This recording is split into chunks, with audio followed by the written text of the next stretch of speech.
during the Trump presidency was so alarmed by the president's actions, officials there opened a counterintelligence investigation to explore whether President Trump was secretly working for the Russians against American interests, either knowingly or unwittingly. Now, this investigation is now being used as proof by the president's defenders of political bias at the FBI. And it does sound extreme.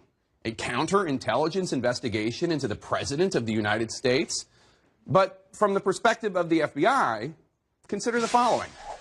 In 2016, Russian hackers targeted the Democratic National Committee and Hillary Clinton. President Trump publicly asked Russia if they were listening. He hoped that they could find Hillary Clinton's emails. The president hired Paul Manafort as his campaign chairman. Manafort, someone with strong ties to pro-Russian Ukrainians and a Russian oligarch who's friends with Putin. Manafort, the president's son-in-law, Jared Kushner, and his son Donald Trump Jr. met at Trump Tower with a Russian lawyer who had promised dirt on Hillary Clinton. And then in 2017, the FBI was investigating all of this when all of a sudden the president fired the FBI director, citing, quote, this Russia thing. And then, shortly afterwards, in an Oval Office meeting with Russian officials, talked about how pressure was off him now that Comey had been fired. And that's just a sampling. I didn't even mention Michael Flynn or all the others who had contacts with the Russians and then lied about it to the FBI. So, if you were in the FBI, do you think there might be something worth taking a look at there? Amazingly, this was not the only major Russia-related scoop in recent days. The Washington Post also reporting the president has gone to great lengths to conceal details of his meetings with Russian President Vladimir Putin, including, in one instance, confiscating the notes of his interpreter. U.S. officials say because of this secrecy, there is no detailed record of Trump's 5 conversations with Putin face-to-face, at least not one belonging to the United States. The Kremlin has notes of those meetings, no doubt. And Democrats on Capitol Hill, well, they have questions. CNN's Jessica Schneider starts off her coverage with more on the Russia cloud that continues to hang over the Trump White House. A weekend of bombshell reports casting questions about President Trump's real relationship with Russia, prompting this response from the president on the White House lawn this morning. I never worked for Russia. Not only did I never work for Russia, I think it's a disgrace that you even asked that question. The president's pushback coming after several stunning reports about Russia, including the Washington Post's revelation that the president confiscated his interpreter's notes following a meeting with Vladimir Putin at the G20 summit in Germany in 2017. Current and former U.S. officials also tell the Post the president instructed his interpreter not to discuss the meeting with other administration officials. It's great to be with you. Trump and Putin have met 5 times in the past 2 years, and while it's unknown if the president gave similar instructions to his interpreter every time, officials say they weren't able to get a reliable readout of the 2 leaders' 2-hour meeting in Helsinki this past summer, where no aides or other cabinet officials were present. The American government does not know what was discussed between Trump and Vladimir Putin in that frankly pathetic, embarrassing encounter where Trump was kowtowing on the world stage to Vladimir Putin in Helsinki. Now, 2 House committees plan to subpoena the interpreter's records from that G20 meeting in 2017. What we're not going to do is sit back and do nothing. We're going to try to get to the bottom of this. The president characterizing it all as business as usual. I have those meetings one-on-one with all leaders, including the president of China, including Prime Minister of Japan, Abe. We have those meetings all the time. No big deal. CNN is also learning new details about the FBI investigation into the firing of James Comey. Transcripts from closed-door congressional testimony with several FBI officials detail how the Bureau considered the possibility that the president fired Comey at the behest of the Russian government. Then FBI General Counsel James Baker told Congress about discussions at the time, saying, "We need to investigate because we don't know whether the worst-case scenario is possibly true or the president is totally innocent." After the firing, a source tells CNN the FBI opened an obstruction of justice investigation into the president that also had a counterintelligence component to investigate why the president was acting in ways that seemed to benefit Russia. Today, the president slammed the FBI for opening both facets of that investigation. The people doing that investigation were people that have been caught that are known scoundrels. I guess you could say they're dirty cops.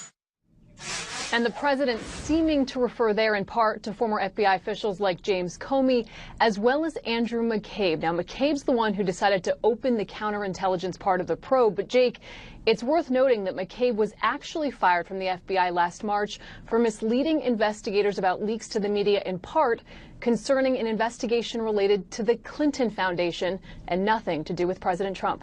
Jake? That's right, Jessica Schneider. It was, in fact, a leak that made the Clinton Foundation look bad, so it wasn't done to hurt President Trump. Thank you so much, Jessica Schneider. Let's talk about this with my experts. First of all, the idea of dirty cops, there we should just point out, there's no evidence that these are dirty cops. There are people that have done things that are controversial, and you can certainly say Andrew McCabe shouldn't have lied to investigators or whatever, but that's not what a dirty cop is. Second of all, I want to play some sound from Lindsey Graham, a senator from South Carolina, an ally of the president's, who has an interesting interpretation of what this FBI counterintelligence investigation suggests. It tells me a lot about the people running the FBI, McCabe and that crowd. I don't trust them as far as I throw them. So if this really did happen, Congress needs to know about it. And what I want to do is make sure, how could the FBI do that? When you look at at all the evidence, though, it does seem like it's something worth looking into, investigating. Right. I mean, those that are allies of the president say, look, the FBI didn't have predication to open up an investigation like this, looking at whether he was acting on behalf of the Russians.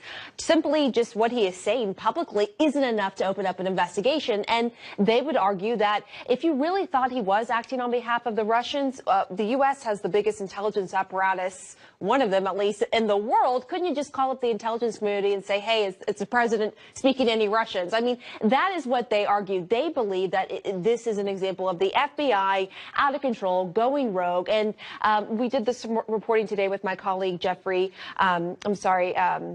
Erb, showing the transcript of that testimony where they said they debated opening the probe into the president even before the firing of James Comey. So Republicans, allies of the president, say this proves, in their view, that the FBI was going after President Trump even before the firing. However, on the other side, in FBI sources I've been speaking with, there really was concern within the agency that this was a president who was acting out of control, that needed to be reined in, and they believed that they had every right, every bit of predication to open up this investigation initially. And you have a very strong column in Rolling Stone suggesting that you think the president has already sold out the United States when it comes to this issue. Indeed. I think that certainly there's enough evidence that the president has, put forth, I think, during the presidency, not even during the campaign, that is suggests that he is at least on the side, or at least advocating for the positions that Vladimir Putin is putting forth. I think certainly, the positions that he's, putting forth is not necessarily, pro-Russia. But I think certainly what the things that he's doing to the country are certainly things that Vladimir Putin wouldn't mind seeing happening to the United States, certainly including this shutdown. I think that what you're seeing, is not necessarily a country that is, is beholden to Russia. It is not necessarily under the necessary influence. But I think what you have a problem with is a president who could possibly be under the influence of a Russian president, of a foreign president who attacked this country that we know about. I think that's a real problem. So this also comes at the same time that we're hearing from the Washington Post, learning from the Washington Post, that the president had all these meetings with Putin and there are no records of them. And in one meeting in Hamburg, Germany, his first meeting face-to-face with President Putin, he took the notes from the translator and confiscated them. Yeah, for me, that Post article is actually much more damaging than the Times article. At the end of the day, we are in no position to judge whether the FBI should or shouldn't have opened an investigation. And anyway, it doesn't matter. It was 3 days later that Mueller was appointed. Mueller has done an investigation. Unless he's got people under oath, unless anyone wants to say that there was no reason to have any investigation at all of Russian interference in the 2016 election, which seems a hard case to make, or that there was no evidence of the Trump campaign dealing with Russians, which would be a hard case to make, or that there's no evidence that needs to be explored of the Trump administration trying to not be honest about its dealing with Russians. That's what Mueller's investigating. So whether the FBI opened something 3 days before or not doesn't matter. The Post story, on the other hand, is about Trump's behavior as president in meetings with Putin Very unusual to have no aides there. Very unusual not to brief after the meeting. Very, very unusual, I don't know of a case like this, to take the translator's notes, I gather, and presumably destroy them. So there's actually no record of what was said at a meeting. That, I think you'd have to go pretty far into American history to find something like that. So we heard Lindsey Graham explaining his interpretation of the New York Times story about the FBI counterintelligence investigation.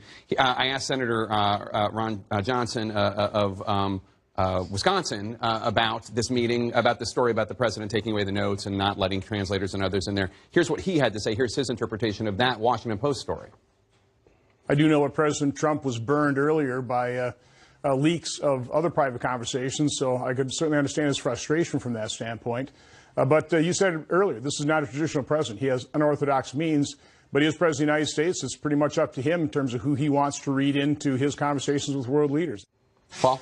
I don't discount that first point. It was a terrific betrayal of our national security when people leaked the contents of conversations our president had with, I believe it was the Mexican president at the time and the Australian prime minister. Right. That's awful, and I understand it.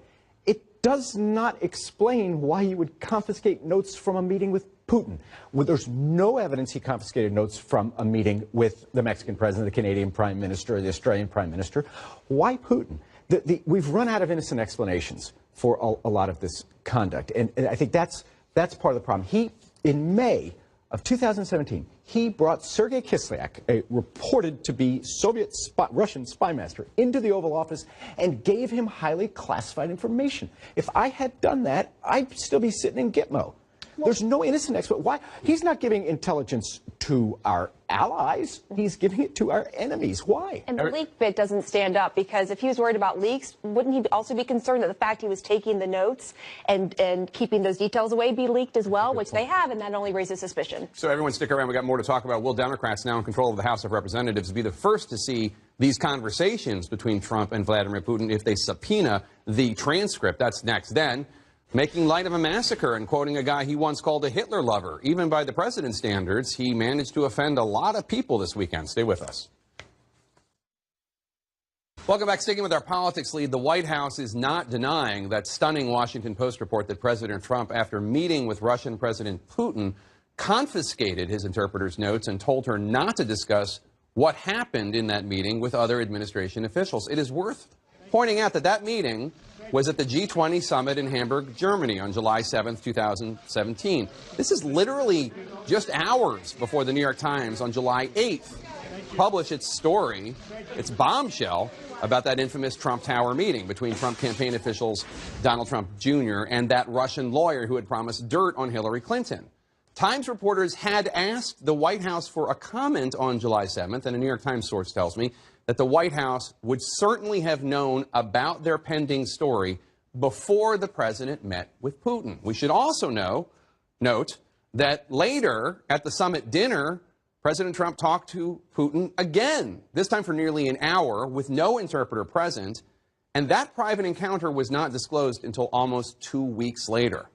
Also, it was on the flight home from this summit when President Trump dictated that misleading statement on behalf of his son, claiming that the focus of the Trump Tower meeting was Russian adoptions, making no mention of the promised dirt about Hillary Clinton, about which Donald Trump Jr. emailed, quote, "If it's what you say, I love it." Let's discuss this with the former Republican chairman of the House Intelligence Committee, Mike Rogers, and former FBI Special Agent Asha Rangappa. Congressman Rogers, let me start with you. First of all, just the timeline is really interesting. Again, there's no evidence that that's what the president and Putin were talking about, but that is, if they were talking about it, that certainly would explain why he didn't want anyone to know what they were talking about. Yeah, clearly, and again, it feeds into this narrative. So let's just say that it was innocent. The mistake made is you have all of this scrutiny. This was after the Comey incident as well. All of this is surrounding it. It's all centered around Russia, and then you would go off and have this meeting. That's just A, poor judgment. But B, it just feeds the narrative that, hey, what's going on? Why do you have to have these meetings with no one else present, with one of America's main adversaries? You know, they're a nuclear country. They have nuclear missiles pointed at us. This is something you want to get right with all of your policymakers. And candidly, would all of those policymakers from the intel community, DOD, senior levels in Congress, use those kind of readouts to figure out what is our policy going forward. When that's missing, that's a national security issue. So you're a former FBI agent. Asha, you are as well. What do you make of the timeline looking back on it? Well, the timeline certainly raises a lot of questions, and I just want to add, Jake, that we also know that Mueller was keenly interested in the circumstances surrounding the drafting of the false cover story about the Trump Tower meeting, which Trump participated in on Air Force One.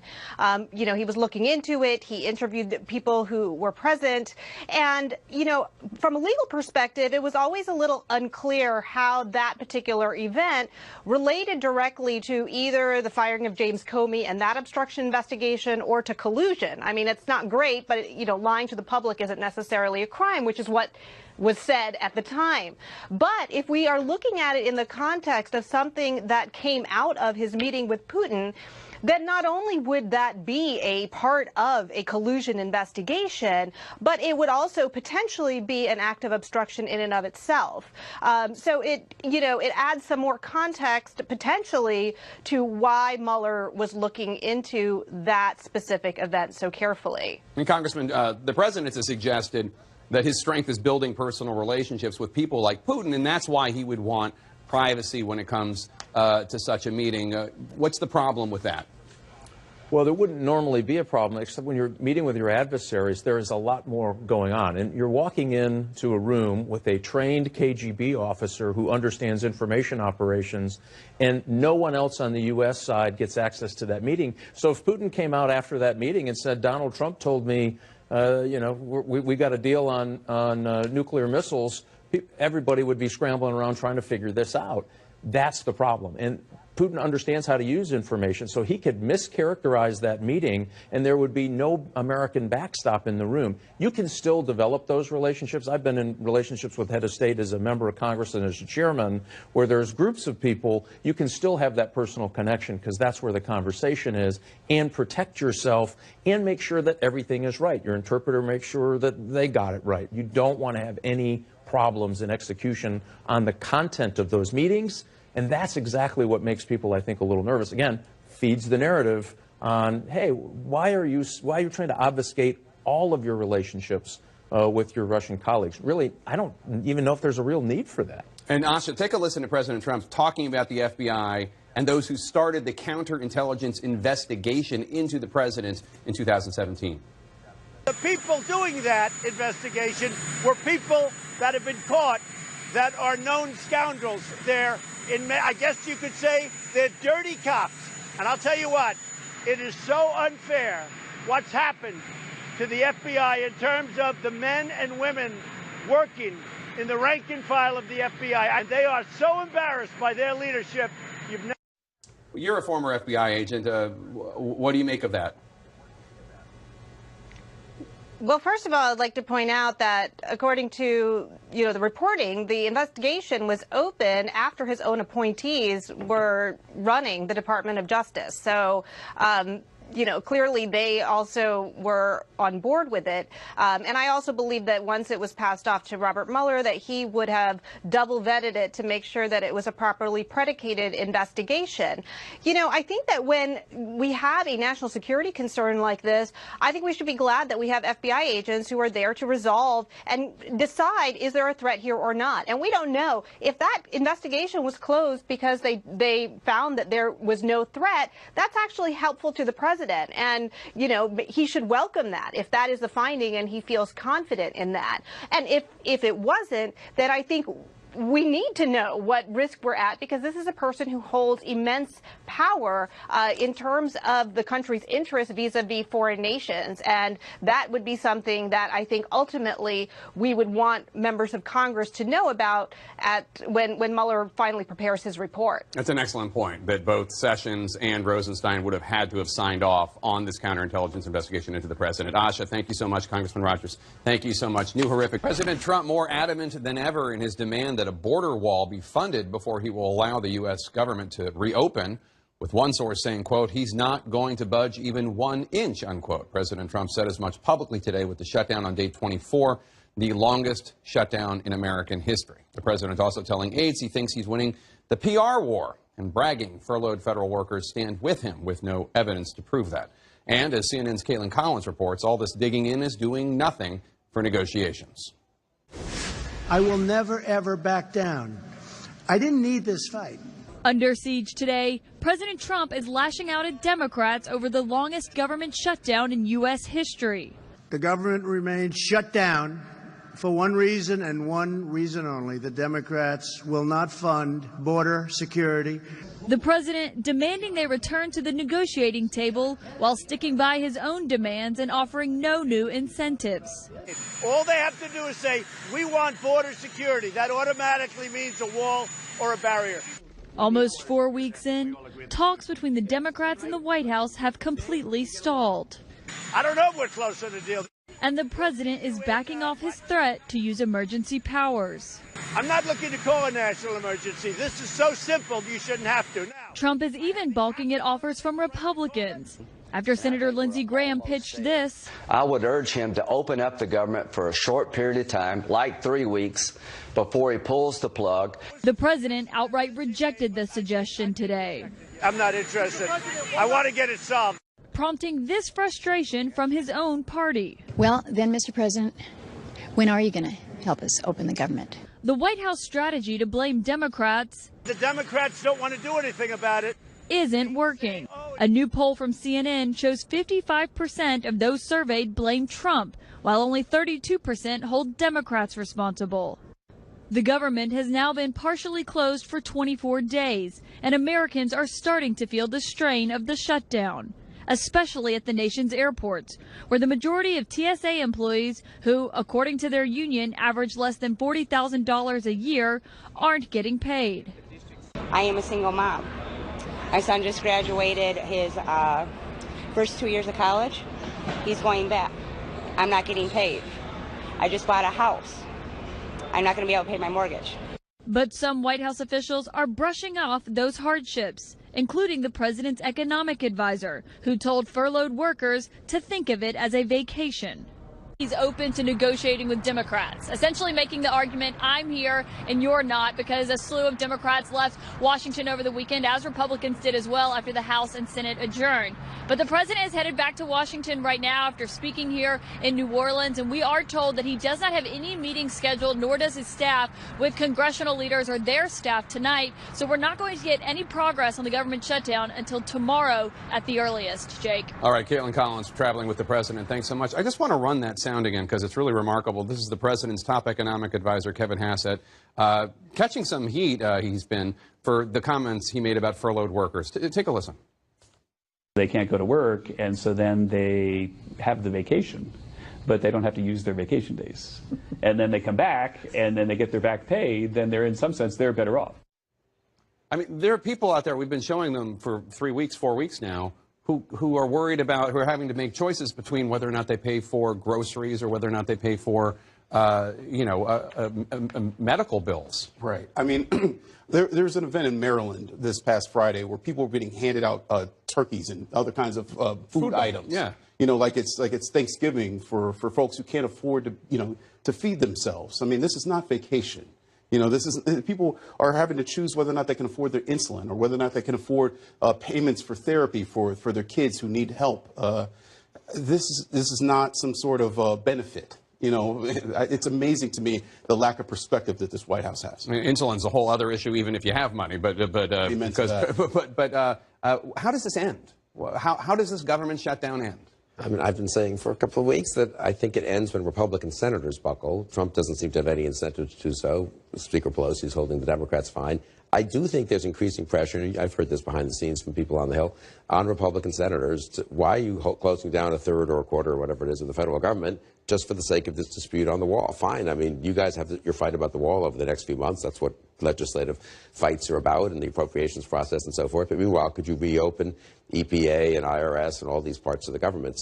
But I've got to say the Republican senators, and this is a familiar refrain, have been hanging in there with Trump so far, despite these poll numbers showing that Trump's position is unpopular. I do think that if that spills over to Republican senators, that's what, and the Democrats have not actually done a good enough job, in my opinion, not to give your Democrats advice. They should be blaming McConnell more and Trump less. McConnell could open the federal government. Yeah, McConnell can deliver 20 Republican senators. 67 votes is what you Totally. need to the president. You don't actually need the president's signature if you pass it in the Senate with a veto-proof majority. And the president has been citing this interesting subset in the ABC News Washington Post poll, suggesting that there's been an uptick in support for the wall in the last year, 34% last January compared to 42% now. It's still minority, but there has been an uptick. We should also note, though, that the same poll shows most people oppose the wall. And he's also ignoring, even though he likes that one number, ignoring every poll that suggests that the American people largely hold him responsible. CNN's poll shows 55% of Americans hold him responsible. That came out yesterday. A Quinnipiac poll today says the same thing. But the president thinks he's winning the PR fight. That's right. I mean, he is clearly cherry picking what he wants to see from these polls. But as you point out, most, if not every poll says that Americans do blame him for the government shutdown. So the reporting is from my colleague Jeremy Diamond that he believes he's winning the PR battle. But I can tell you from sources I speak to in the White House, that's not the feeling at the White House. The president may be telling aides that. He may be telling himself that as he stews alone in the White House and tweets. But people I've been speaking to are concerned that this is a losing battle politically, that it's only going to get worse now that workers are not getting their paychecks as of last Friday. There is real concern that these media stories about them will continue to trickle out, not being able to pay their medical bills, not being able to pay their mortgage. And there is real concern within the White House that basically the onus is on them and that Schumer and Pelosi have the upper hand. Now, what they're trying to do right now actively is to look at other funds, such as a civil forfeiture fund, other places, discretionary funding that they can pull from in order to pay for the wall as a alternative to evoking national emergency. So, Paul, take a listen to what President Trump said today. He suggested that some Democrats are ready to make a deal, and they're reaching out to him. Take a listen. Many of them are saying, we agree with you. Many of them are calling, and many of them are breaking. The Republicans are rock solid. Any thoughts? Who's calling, Paul? Yeah, which of them is calling? Are you calling, Paul? Who's calling? I'm not calling him. I actually have the number at the White House. I have not used it in some years. No, it's like when he said all the former presidents supported him. And then, of course, we contacted all the CNN contacted all the former presidents. They said, no, maybe Millard Fillmore, William Henry Harrison. But he just lies. That's what's so shocking. He can make a case for a wall. The minority of Americans agree, the majority don't, but that's a legitimate debate. It's not legitimate, as we say back in Texas, don't pee on my boots and tell me it's raining. But also, he doesn't believe he's winning, I think, really. Really? You don't think he does? No, all that frantic tweeting from the White House this morning, the desperate efforts to change the topic and to cherry pick the poll. That's not, if you're winning, you're winning. And the polls show you're winning and your people are confident. If you're losing is when you cherry pick one fake statistic. And he knows he's stuck. Okay, we do have some breaking news right now. The man who confessed to kidnapping 13-year-old Jamie Kloss and killing her parents is in court right now. According to a criminal complaint, Jake Patterson said he started targeting the teen after watching her get on a school bus. Let's watch and listen to what's happening in court right now. In front of him. He does. Okay. Mr. Patterson, is your name, address, and date of birth correct on the complaint? Yes, sir. Mr. Patterson, you are charged in count 1 with on or about October 15, 2018 in Barron County did cause the death of James M. Kloss with intent to kill that person contrary to Section 940.01 sub 1 sub A of the Wisconsin statutes, a Class A felony, carrying with it upon conviction shall be imprisoned for life. Count 2 charges on or about on the same date. You did cause the death of Denise J. Kloss with intent to kill that person contrary to Section 940.01 sub 1 sub A of the Wisconsin statutes, a Class A felony, and upon conviction shall be imprisoned, sentenced to imprisonment for life.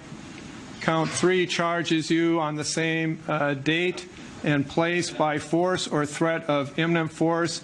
You did carry JLC from one place to another without that person's consent and with intent to cause the victim to be secretly confined, contrary to Section 940.31 sub 1 sub A of the Wisconsin statutes, a Class C felony carrying with it a maximum penalty of up to a $100,000 fine and or 40 years imprisonment. And count 4 charges you with on or about the same date and place. You did intentionally enter a dwelling without the consent of the person in lawful possession of the place and with intent to commit a felony, to wit, kidnapping while armed with a dangerous weapon, a shotgun, contrary to Section 943.10, sub 2, sub A of the Wisconsin statutes, a Class E felony, carrying with it a maximum penalty of up to a $50,000 fine and up to 15 years imprisonment. Due to the charges here, I'm ordering a DNA sample to be collected, if not already collected, by law enforcement. Mr. Glynn or Mr. Jones, who's answering for defense today regarding preliminary examination? I will, Your Honor. Okay, and make sure you use the microphone because I have a digital reporter. Does he wish a preliminary examination? Yes. Okay, and is he willing to waive time limits today? He is willing to waive time limits. We've reviewed that with him previously in person, and he will agree to that. Okay. Mr. Patterson, are you willing to waive the time limits for a preliminary examination? Yes, sir. Did anyone make any threats or promises to get you to waive your right to a preliminary examination? No. Excuse me, your time for a preliminary examination, I'm sorry. No. And have you had enough time to discuss the waiver of time limits with your attorneys? Yes, I did. Okay. And Mr. Glynn, are you satisfied that his waiver is voluntary? Yes. I will so find. I've consulted with counsel earlier and found a date that works, February 6th at 11 a.m. Does that still work, Mr. Glynn? Yes. And for the state? Yes. Okay. Mr. Wright, the state's recommendation regarding bail? The state is asking the court to set cash bail in the amount of $5 million. Mr. Patterson has no ties to Barron County. The allegations in the complaint are that he worked at Saputo Cheese Factory for 2 days. The only reason other than that for being in Barron County was to kidnap Jamie. The state asks the court to look at the charges themselves. He's charged with 2 counts of first-degree intentional homicide, maximum sentence on each of those counts, life imprisonment. The count of kidnapping, 40 years, and the count of armed burglary, 15 years.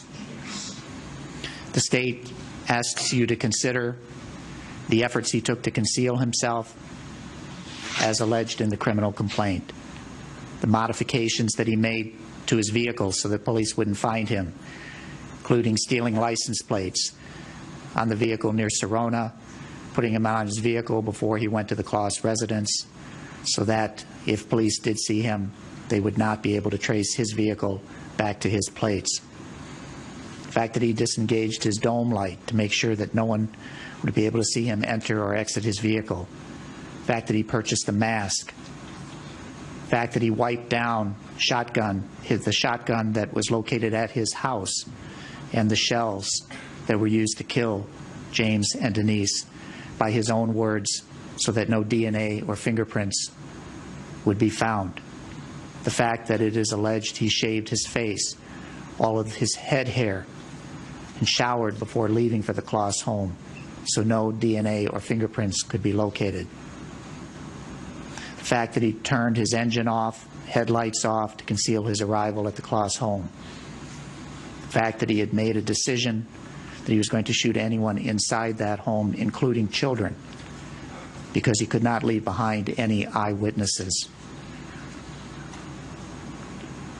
He indicated that if he had been stopped by police, it was likely he was going to shoot at police officers with the 3 shotgun shells that he had remaining. He kept the shotgun shell inside of his house for 2 weeks in case the police came. He remained in hiding after abducting Jamie for 88 days before he was apprehended. Your Honor, all of this indicates the defendant is a flight risk, a danger to the public, and he is unlikely to further return for further court proceedings without an exceedingly high cash bail. The state asks the court to consider Section 969.01 sub 4. Proper considerations for the court to consider in setting bail would include the number and gravity of the offenses, the potential penalty the defendant faces, and whether the alleged acts were violent in nature. All of these factors weigh in favor of the state's requested bail. Who's arguing bail for the defense? Your Honor, we would just ask for a lesser amount, make no further argument, and if we'll have any additional things to say about bail, we do it via motion. The court has reviewed the criminal complaint, almost 12 pages in length. I've considered the allegations as set forth, the possible penalties, which include life imprisonment, and find that substantial cash bail is necessary to ensure the defendant's appearance in court. I will set bail at $5 million. I will see you back in court, Mr. Patterson, on February 6th at 11 a.m. Anything else, Mr. Wright? Your Honor, if I may address non-monetary conditions. Yes. Those would include no possession of firearms, no contact with Jamie Kloss, no contact with Peter or Kristen, Kristen, Kasinskas, Kasinskas, or their residence located at 14102 South Eau Claire Acre Circle in Gordon, Wisconsin, and no contact with Jeanne, Jeanne, Nutter, Nutter. Mr. Glenn, any objection to the non-monetary conditions? No, Your Honor. Okay. I'm going to specifically order, Mr. Patterson, that you may not possess any firearms. You may not have contact with Jamie Kloss. No contact means no contact in person, by telephone and writing, by electronic means, or causing someone other than your lawyers to have that contact. No contact with Peter or Kristen Kasinskas or their residence at 14102 South Eau Claire. Is that Acres? Acres, A-C-R-E-S. Acres Circle, Gordon, or no contact with Jeanne Nutter. Do you understand that, Mr. Patterson? Yes, sir. Okay. Anything else, Mr. Wright? No, Your Honor. And anything else, Mr. Glenn? No, Your Honor. All right, we're adjourned. All right, CNN's Ryan Young is at the Barron County Courthouse in Wisconsin, where this hearing just concluded. Ryan, $5 million bail set for Jake Patterson, and now we're hearing some new horrifying details about these crimes. Yeah, the details are quite scary, Jake, when you think about it. The preparation that he put into this really showed that he had some forethought and really put some planning into it, just from the idea not only shaving his head and trying to get rid of all his facial hair, not to leave any DNA behind, and also wiping down the shotgun after it was used. There were other steps that he took, according to the Sheriff's Department. Now, this is all stuff that he admitted to, that he was going to work one day, saw this teenage girl getting on a school bus, and decided that is the person that he wanted to take. That is the scary ramifications of this. He just identified her and decided to put this plan into motion.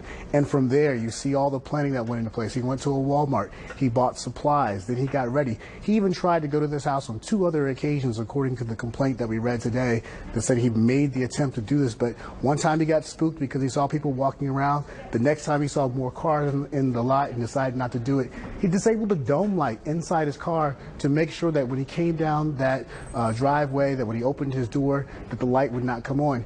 Disabled the inside of the trunk to make sure that if someone was on the inside, they could not open that back of the trunk. Some scary, scary details, Jake. Indeed. Scary and horrifying. Still ahead.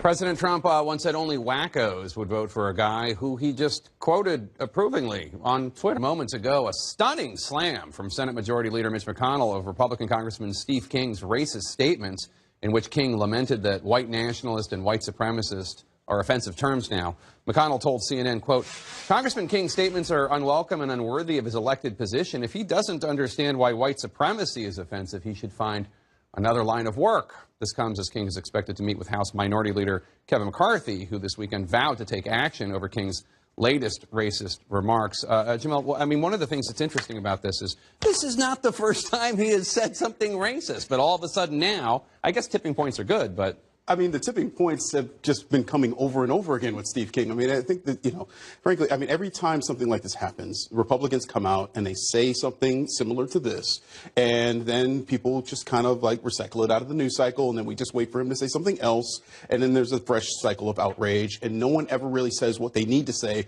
which is, Steve King, you need to resign.